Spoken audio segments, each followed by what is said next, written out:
अनंत कोटि ब्रह्मांड नायक राजाधिराज सच्चिदानंद सद्गुरु श्री ब्रह्म चैतन्य महाराज की जय। श्री राम समर्थ। 19 नवंबर। भगवान से हम क्या मांगे? यदि कोई पूछता है कि परमात्मा का स्वरूप क्या है तो क्या कहा जा सकता है?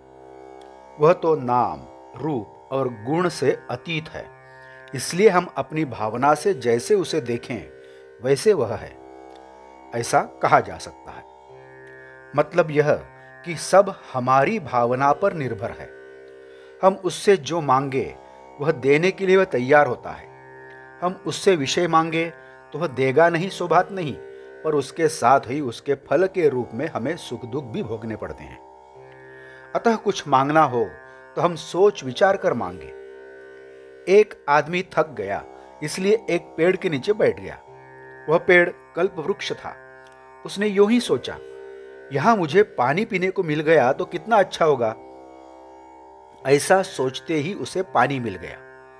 बाद में वह सोचने लगा, अब अगर खाने को मिले तो बड़ा अच्छा हो, और यह सोचते ही उसे खाने को मिल गया।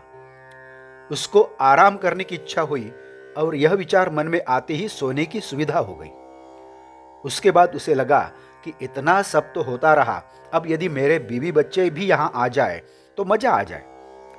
उसका इतना सोचना था कि वे सब वहां आ गए। इतना सब होने पर उसे लगा, मैंने जो भी इच्छा की सब पूरी हुई।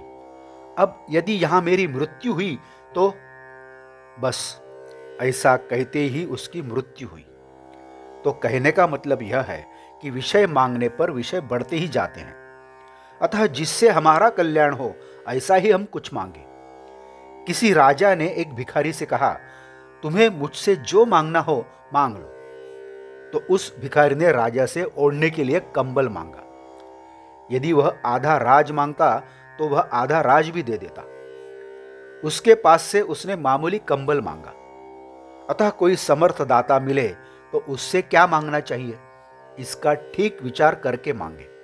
इसलिए भगवान के पास उसकी भक्ति करने की याचना करें, क्योंकि वह मांगने से हमें संतोष होता है और अन्य कुछ मांगने की इच्छा नहीं होती। भगवान के अवतार कब हुए हैं? भक्तों के लिए ही भगवान को अवतार लेने पड़े हैं। अवतार लेने पर केवल भक्तों का ही काम होता है ऐसा नहीं है, बल्कि उसके कारण औरों में भी भगवान हैं, यह भावना उत्पन्न होती है। हम उसकी शरण जाकर उसके होकर रहें तो फिर हमें किसी बात की चिंता नहीं रहती। भगवान बहुत दयालु है। पारस को लोहे से मारो तब भी लोहा सोना हो जाता है। उसी प्रकार भगवान ने भरत को भाई के नाते विभीषण शरण आया, इसलिए उसका और रावण शत्रु होते हुए भी उसका उद्धार किया। उसने किसी को भी उद्धार करने के बिना नहीं छोड़ा। तो भगवान हमसे जोड़े जाने के लिए नामस्मरण के सिवाय कोई आसान उपाय नहीं है। आज का बोध वचन, भगवान के नाम के सिवाय मुझे और कुछ नहीं समझता है, ऐसा जिसे समझ गया उसे सब समझ गया। जानकी जीवन स्मरण जय जय राम। नमस्कार।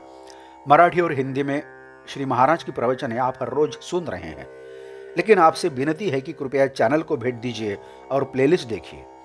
प्लेलिस्ट के जरिए आप कोई भी प्रवचन अपनी सुविधा के अनुसार सुन सकते हैं। मैं फिर से एक बार आपसे कहना चाहूँगा कि यदि आपने अभी तक चैनल सब्सक्राइब नहीं किया है तो कृपया सब्सक्राइब करिए, लाइक करिए, शेयर करिए, कमेंट्स दें, बेल आइकन दबाना मत भूलिए। धन्यवाद।